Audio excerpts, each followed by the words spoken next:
Welcome back, everyone. Elizabeth Stinson, Cul-de-sac Woman. The temperature is really dropping outside here. Episode number 5 seems like just yesterday I was out here with you picking lettuce from Bill's garden for our busy day summer salads.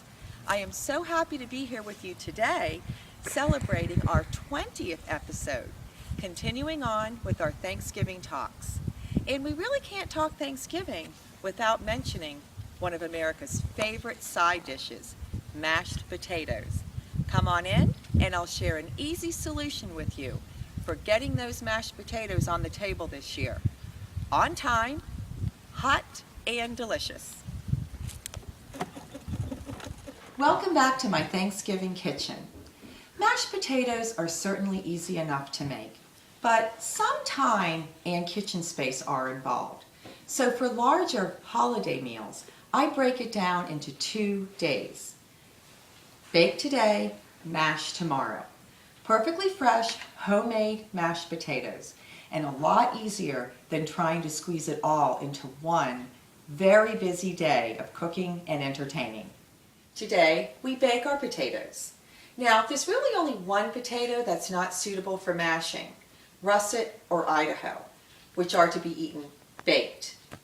Yellow, gold, white, red, rose are all suitable for mashing. Today, I'm going to use red potatoes. For the most part, all potatoes are nutritionally similar, good sources of potassium, vitamin C, B6, and antioxidants. Now, my oven is off, and I laid a piece of foil on my middle oven rack that I have pulled out here for easy access. For about 10 servings of mashed potatoes, I am lightly oiling 5 pounds of potatoes with a thin coat of canola oil.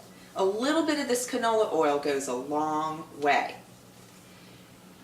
And this is a very important step, especially if you are not going to peel your potatoes. Now, I'm baking the potatoes instead of boiling them because baked potatoes just have a nice oven roasted baked flavor. And I don't have to be dealing with large heavy pots of boiling water. I did lightly scrub the potatoes this morning in a little cool water with my potato vegetable brush. Now, red potatoes do have a naturally thin, soft, smooth skin, but since I'm leaving the skins on, I just thought I'd make sure there were no gritty spots left on them.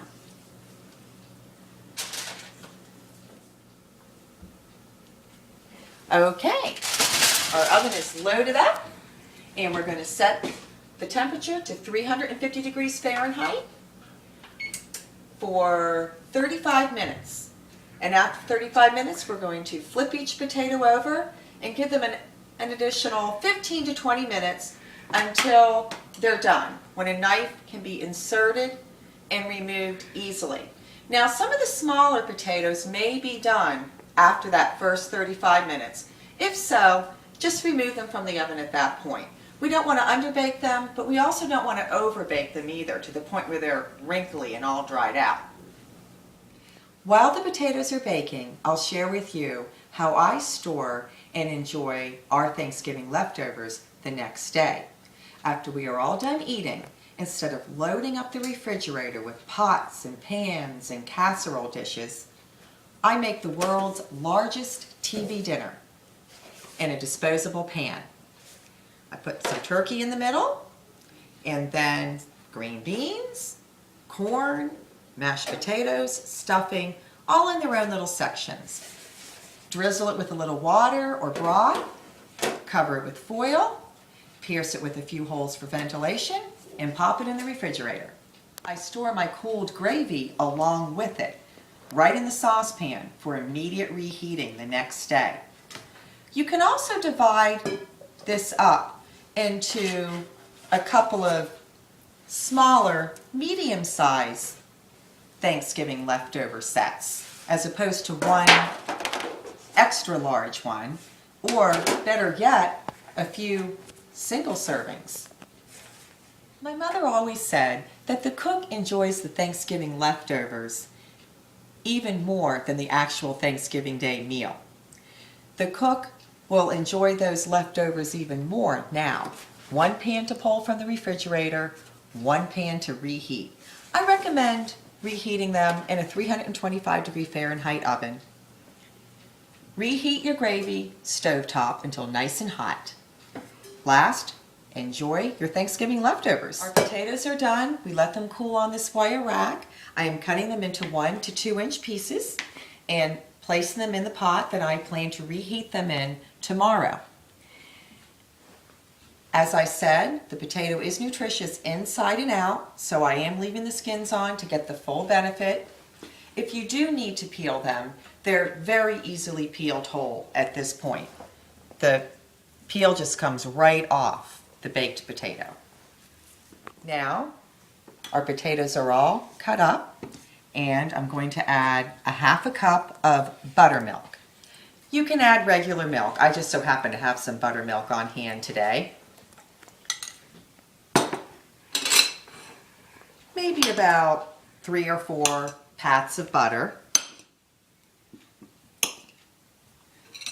And some salt and pepper. Now, the nice thing about this pot that I'm using is it gives me the flexibility of heating stovetop or in the oven. You can also use a microwave safe container if that's how you're going to reheat yours. Lid on, and I will store it with a little ventilation, and I'm going to store it in the refrigerator overnight. Okay, it's tomorrow. Get ready to mash.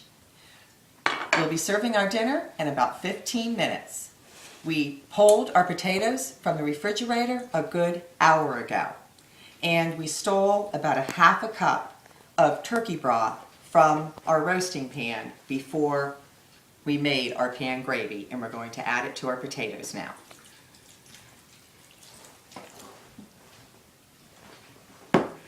If you're not hosting and need to transport your potatoes to another location where you will have easy kitchen access, just add a half a cup of your own store-bought broth here.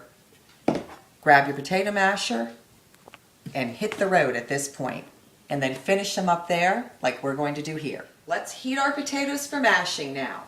Stove top, lid on, low heat. The liquid from the milk and the broth will provide steam to help reheat our potatoes, and just give them a gentle toss a few times. It shouldn't take more than 10 minutes, but keep an eye on them. Our potatoes are hot, my burner is off, and I'm mashing them right in the hot pot.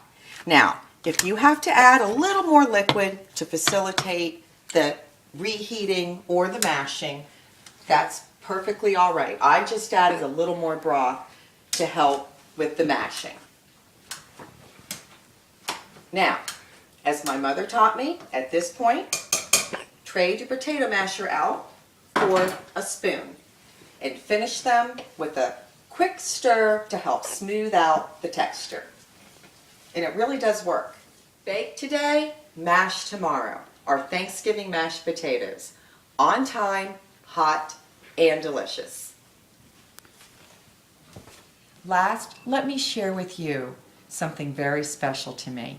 How we enjoy our Thanksgiving mashed potatoes with rutabaga, passed down to us from my mother, from her New England upbringing. It's a common ingredient in a New England boiled dinner, and we'll make one of those together sometime.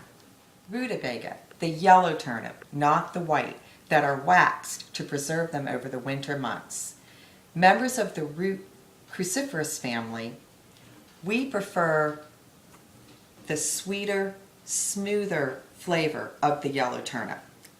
Use the smallest ones you can find. They can grow to be quite large, having a tendency to be what my mother called woody, meaning grainy or tough.